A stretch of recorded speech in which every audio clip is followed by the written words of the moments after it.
Assalamualaikum warahmatullahi wabarakatuh. Perkenalkan, nama saya Nandika Pratama, NIM 03071381823441 dari Teknik Geologi 2018 Kampus Palembang.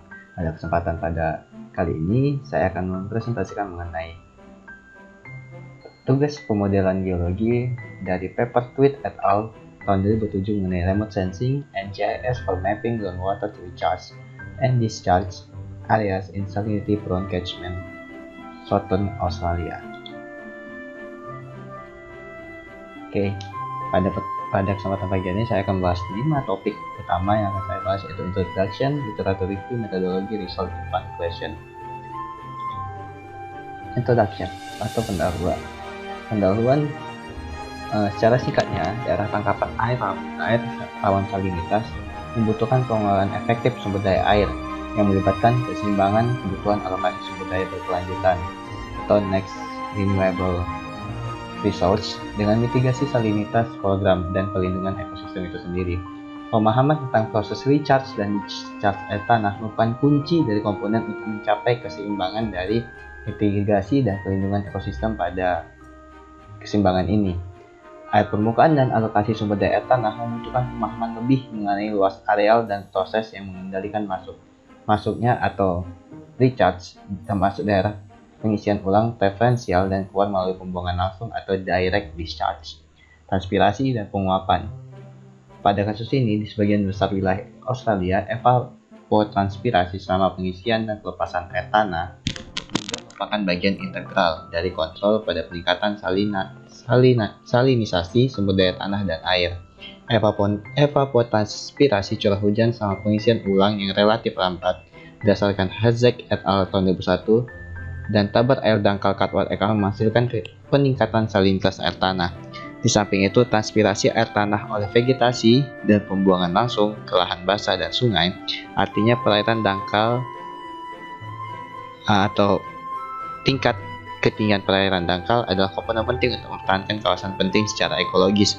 Batolaan et al. 2003, dan ini adalah kunci penting dalam paper ini, yang mana pada paper ini akan membahas mengenai pendekatan sistematis dan sinergis mengenai permasalahan recharge dan discharge kondisi air tanah menggunakan metode GIS.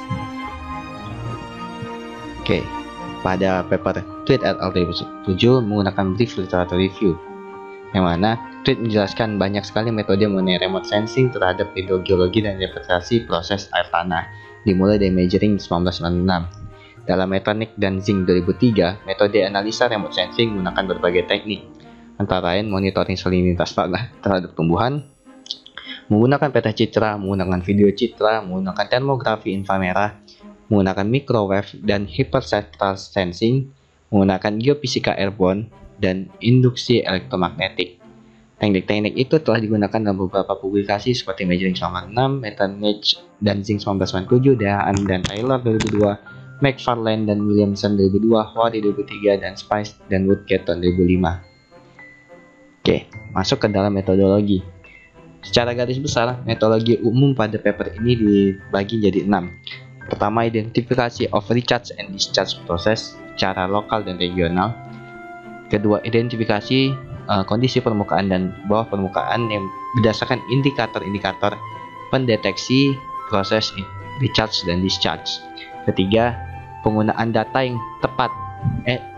Yang ketiga, selection of appropriate remote sensing and or GIS mapping technique for surface indicator, artinya menggunakan teknik GIS apa yang dibutuhkan dalam kasus-kasus remote sensing tersebut. 4, menggunakan data apa yang sesuai dengan GIS teknik pada poin 3. Kelima, validasi kawasan. Keenam, pengaplikasiannya pada lokasi. Saya akan membahas metodologi dari nomor 1, identifikasi of recharge and discharge proses lokal dan regional. Pada Tweed et al. 2007, dia menceritakan bahwa mengidentifikasi recharge and discharge proses dapat berupa dari based on brief literature and previous study seperti yang disampaikan, lalu dapat menggunakan based on groundwater electrical conductivity dan potentiometric surface seperti pada gambar. Nah, lalu data recharge and discharge dapat dibutuhkan dengan menggunakan rainfall dan aridity index. Selanjutnya, identifikasi surface dan subsurface indicator for detection of recharge and discharge process. Indikator untuk discharge area yaitu antara lain low variability of vegetation activity pada rumus 1 dan 2. Rumus 1 dan 2 yaitu NDVI. NDVI ini adalah Normalized Different Vegetation Index. Ini pada remote sensing atau GIS ini menunjukkan kombinasi matematis warna yang ditunjukkan pada peta dengan penormalan kembali kondisi permukaan sesungguhnya. Jadi NIR yang dimaksud di sana adalah Near Infrared Radiation. NIR ada Near Infrared Radiation. Dan nomor 2 SDVI merupakan standar deviasi dari Difference Vegetation Index. Jadi menggunakan rumus standar deviasi terhadap NDVI index dikurang NDVI min kuadrat dan rumus standar deviasi. Selanjutnya, topographic depression and break of slope. Membutuhkan data, berarti membutuhkan data elevasi berupa digital elevation model untuk mengetahui topographic depression. Ketiga, membutuhkan ground water flow lines, permanent water bodies, dan shallow water table. Ground water flow line, permanent water bodies, and shallow water table datanya berupa didapatkan dari data penurunan muka air tanah, laju muka air tanah, dan dari uji sumur bor. Nah, sedangkan uji indikator dalam recharge area antara lain volcanic feature pada paper ini ada eruption point dan stony rises, terus less weathered basalt yang mana basalt ini menjadi reservoir, dan soil infiltrasi properties, proses kondisi properties dari tanah itu sendiri. Nah, selection data of discharge process secara garis besar dikumpulkan data proses pengolahan data tadi dibuat menjadi seperti tabel grafik di layar, yang mana dalam discharge proses membutuhkan beberapa indikator, membutuhkan menggunakan berbagai macam teknik, membutuhkan berbagai data, dan membutuhkan validasi baru dapat diaplikasikan pada aquifer batuan basal.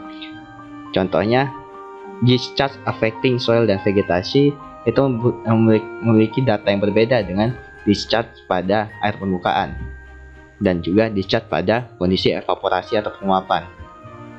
Seperti yang dapat rekan-rekan perhatikan, discharge affecting soil semua ini membutuhkan data required yang berbeda-beda, seperti time series of Landsat NDVI, citra Landsat untuk Normalized Different Vegetation Index, data dam, hydraulic head, wetland type map, dan depth to groundwater. Nah, pada kondisi ini di Indonesia untuk mendapatkan data-data seperti ini cukup sulit didapatkan karena membutuhkan daerah-daerah khusus yang memiliki kondisi seperti ini, seperti pada wetland type map.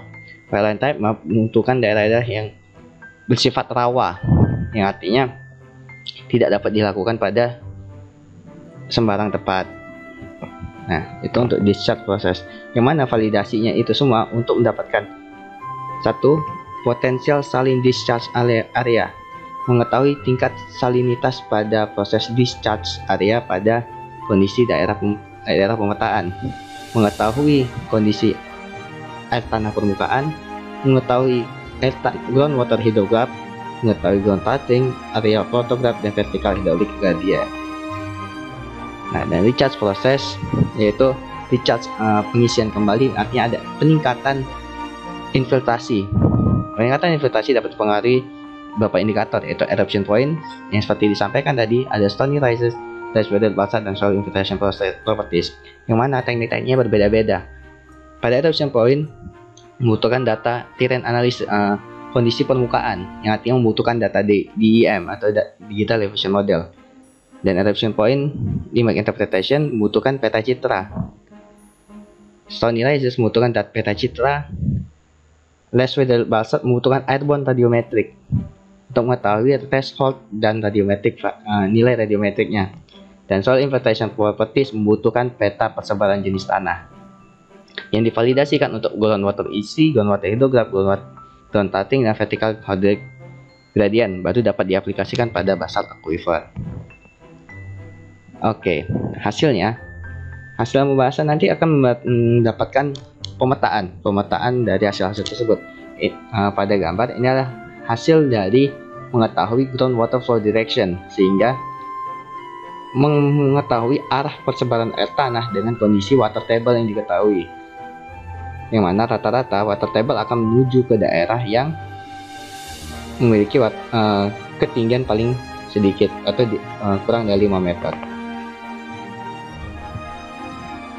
Nah, dan terakhir dari data discharge dan recharge tadi ya, pada kondisi basalt aquifer akan didapatkan peta seperti di gambar, yang mana dapat dilihat ada beberapa parameter yang tidak lepas seperti yang disampaikan tadi. Ada wetlands, ada pengaruh SDVI, Standard Deviation Vegetation Index, ada pengaruh topografi depression, ada kondisi air tanah permukaan, dan terakhir mendapatkan daerah-daerah yang memiliki low infiltration capacity dan daerah yang memiliki high infiltration capacity.